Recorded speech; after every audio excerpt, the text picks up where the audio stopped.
When a corrupt anti-Trump judge lashes out at JD Vance in court, he's certain he's untouchable. But when his target won't bow down, karma strikes in a way nobody sees coming, leaving the entire courtroom shell-shocked. Before we jump in, let me know in the comments where you're watching from. And if you haven't yet, hit that subscribe button to help us reach our goal of 1,000 subscribers. The early sunlight streamed through the tall windows of the federal courthouse, painting the corridors in golden hues. Yet, it did nothing to ease Judge Marshall Davis's foul mood. "No coffee in my courtroom," he barked at his clerk, nearly causing her to drop a stack of briefs. "And if the defense isn't here in 2 minutes, I'm issuing contempt." The tension in the corridors was palpable. Even the usual hum of whispered conversations felt more apprehensive than normal. The gallery was packed with observers, including a handful of journalists, as Judge Davis swept to the bench. His face was already red, and it was clear he was spoiling for a fight. He'd always had a reputation for being harsh, but in recent months, he'd grown downright tyrannical, especially when dealing with conservatives. "Your Honor," said the clerk softly, "Vice President Vance has arrived." Davis's eyes narrowed, and a derisive grin curled his lips. "Isn't that just peachy?" he sneered. "Let's be perfectly clear. This isn't the Senate floor. His fancy title means nothing to me in here." The defense team looked on warily, and a few spectators exchanged uneasy glances. The room was so still you could almost hear your own heartbeat. JD Vance entered the courtroom with an air of quiet confidence, nodding politely to the bailiffs. Davis hammered his gavel on the block, as if to preemptively silence any deference. "Understand this," he hissed, tone laced with contempt. "I don't care if you are in D.C. inside these walls. I'm the law." Vance gave a small, respectful bow. "Understood, Your Honor," he replied calmly. "I'm here to testify and nothing else." Davis leaned forward, eyes gleaming with hostility. "We'll see about that," he snarled. "And by the way, folks, if you're not already subscribed, help us hit 1,000 subscribers. We rely on your support to keep these stories coming." Those gathered in the gallery could sense they were in for a spectacle, a showdown between a powerful judge and a man who wasn't afraid to stand his ground. The defense attorney attempted to give an opening statement, but Davis cut him off before he got 5 words in.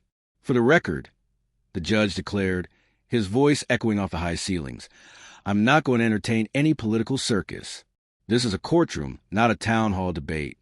The attorney tried again, wanting to explain the defendant's philanthropic background, but Davis slammed the gavel. "Irrelevant. Move on," he snapped.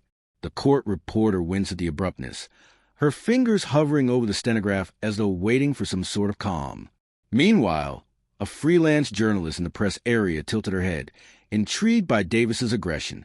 She'd heard whispers about him being on a short fuse lately, but this level of hostility was beyond what any rumor had suggested.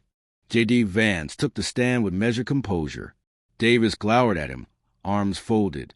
"Stand up straight," he barked, as if Vance were some unruly teenager. Vance, who was already standing impeccably, remained poised. "Speak clearly. I won't tolerate any of your fancy political rhetoric," Davis added. Vance explained that he was there to attest to Mr. Sterling's impeccable financial records and charitable involvement. But the moment he mentioned the Faith and Family Foundation, Davis made a loud, scoffing sound. "Another so-called conservative front," he said, rolling his eyes dramatically.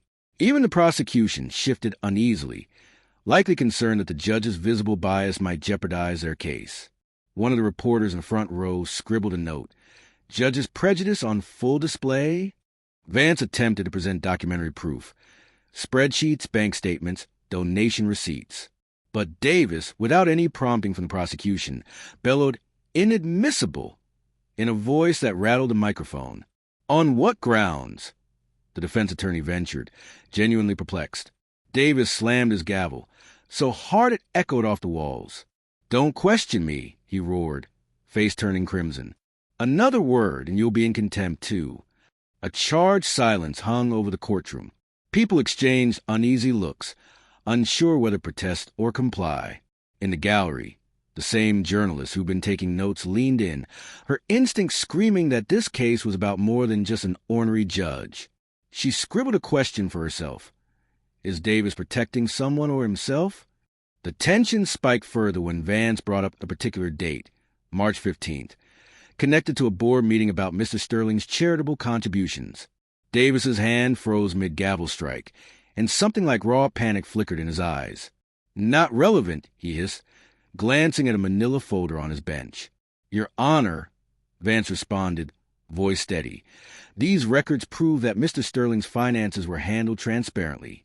Davis struck the bench again, with enough force to make the court reporter flinch. "I said they're inadmissible," he practically shouted, a tremor in his voice betraying how rattled he was. The defense tried to press further, but the judge's next gavel strike nearly cracked the block in half. It was evident to everyone that Davis was trying to quash any discussion about March 15th, and that made it all the more suspicious. Even the prosecution appeared discomfited, shooting each other quick glances as if to say, "Is he trying to throw the case?" Meanwhile, the journalist's pen flew across her notepad. She recalled receiving an anonymous tip about a federal judge who was allegedly compromised by bribes from anti-conservative donors. At the time, she'd chalked it up to rumor, but now she wondered if she was staring right at the evidence in real time. The rest of the spectators held their breath. They might not have known the details, but they could sense the atmosphere thickening into a fraught standoff.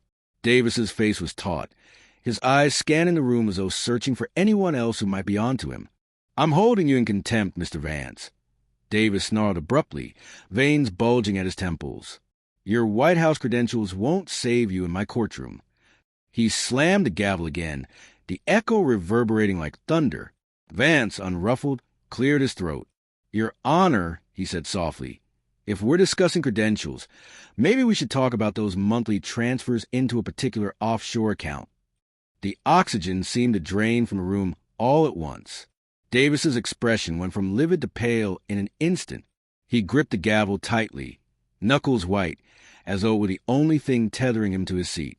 The journalist's heart pounded. This was a kind of bombshell revelation that could topple the entire trial and possibly end Davis's career. You planted that evidence." Davis sputtered, scanning the courtroom for any friendly face among the bailiffs. "This is a conservative ruse, a plot to discredit me." Vance opened a folder of documents. "Actually, Your Honor," he replied calmly, "your signature is on these authorizations. The money trail is quite specific." The gallery erupted into hushed murmurs. A couple of reporters scrambled to snap photos of the folder, while others typed furiously on laptops. Davis roared, "Shut up," so loudly that the overhead lights seemed to flicker, but it only cemented the growing perception that he was cornered. The clerk at the side of the courtroom looked like she might faint, and the defense attorney's eyebrows rose so high they practically touched his hairline. "So now I'm corrupt, am I?" Davis thundered, voice tinged with desperation. "I've seen enough of you Trump cronies to know you'll stop at nothing to ruin decent folks." Vance flipped to another document. "Let's consider the Thompson case," he suggested, voice calm as a surgeon's hand. Davis's glare darkened. "That's none of your concern," he snapped. "It becomes relevant," Vance continued, "when you sealed all records of small business owners' legitimate charity, and then a sizable deposit appeared in your offshore account mere days afterward." Even the prosecution momentarily stopped taking notes, transfixed by this revelation. The gallery buzzed with low chatter. Was it possible they were witnessing the live unraveling of a judge's corruption ring? The journalist placed a hand over her mouth, half in disbelief and half to stifle any gasp. Davis pounded his gavel so ferociously it echoed like gunfire. "Order!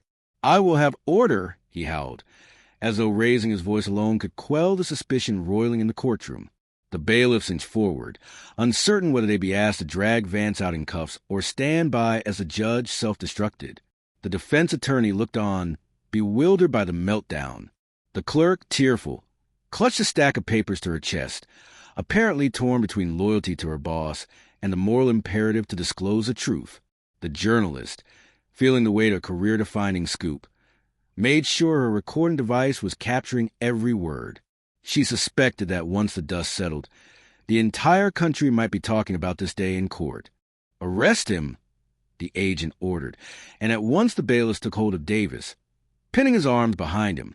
He spat, "I'm a federal judge." I answered to no one, but his objections were futile against a metallic clink of handcuffs. The entire gallery stood, craning to get a better view of this historic moment. JD Vance stepped back, letting the law take its course. The clerk, tears streaming, grabbed the journalist's arm for support. If you're glad to see justice prevail, smash that like button and subscribe for more stories revealing how truth always rises to the surface. With your help, we'll hit 1,000 subscribers in no time. Because in a nation built on liberty, corruption can't keep real facts buried forever. Stay vigilant, stay informed, and remember, we all have a role in defending what's right. You'll regret this. Davis screamed as they hauled him away, his voice echoing in the now silent room. They'll never let you do this to me. He kicked at the air, each flailing motion a testament to the depth of his panic. The gallery parted in an almost reverent hush, journalists snapping endless photos. Some people trembled at the sight of a man who had once wielded so much power, now let off like a common criminal. Outside, the media frenzy surged, cameras rolling, microphones extended. The pounding footsteps of the bailiffs carried Davis down the corridor, his voice fading to a muffled roar. It was as if the walls themselves were releasing a long-held breath. In the days that followed, a new judge reviewed Sterling's file and found zero ground for the initial charges, dismissing the entire case with a quick strike of the gavel. Meanwhile, FBI agents dug deeper into Davis's affairs and discovered a broader web of compromised judges, each benefiting from clandestine payouts linked to anti-conservative rulings. The freelance journalists who'd sat transfixed in the gallery published an exposé that reached front pages nationwide, painting a picture of how greed and hidden agendas had perverted the judiciary. Her in-depth piece traced the tangled connections between political donors, secret bank accounts, and judges who sold out the very law they were sworn to uphold. Please remember to subscribe and help us reach our 1,000 subscriber milestone. We rely on your support to shine a light on these shocking stories. In the subsequent weeks, Davis faced a barrage of federal charges: bribery, obstruction of justice, misuse of authority. The list kept growing as more details emerged. Witnesses who had once cowered in silence stepped forward, recounting harrowing tales of intimidation and blackmail at Davis's hands. The court clerk testified in exchange for immunity, providing records of shredded documents and last-minute phone calls from Davis, all pointing to a deliberate pattern of corruption. Former allies of the judge scattered like leaves in a storm, eager to avoid being ensnared in his rapidly unraveling legacy. The judiciary, for its part, launched an internal review, promising stricter oversight and more transparent checks to prevent another Davis situation from taking root. Thus, the man who presumed himself too powerful to be challenged discovered that the rule of law still stands above any single individual. He had fashioned himself as the ultimate authority, only to have his carefully constructed facade collapse under the weight of evidence. His downfall stood as a sobering reminder that tyranny can appear under many guises, but it can also be dismantled when confronted by those who refuse to back down. In quiet conversations around the courthouse, staff who had lived in fear of Davis for years now spoke openly about the relief they felt seeing him brought to justice. Indeed, the entire legal community grappled with the aftermath, wondering how many others might have turned a blind eye to his behavior, and for how long. And that, dear listeners, underscores a potent truth. Justice, backed by unwavering resolve, will eventually come to light, no matter how deeply corruption burrows. The takeaway is stark. No matter what titles or powers a person holds, they can't hide when confronted with cold, hard facts and a community committed to exposing wrongdoing. If you haven't already, subscribe to our channel to help us reach our 1,000 subscriber goal. Want more stories of resilience and accountability? Go ahead and click on the card on your screen to check out our JD Vance playlist. Together, we can stay vigilant, informed, and unafraid to demand the truth wherever that path may lead. Until next time, stay strong, stay curious, and remember, real justice happens when good people refuse to stay silent.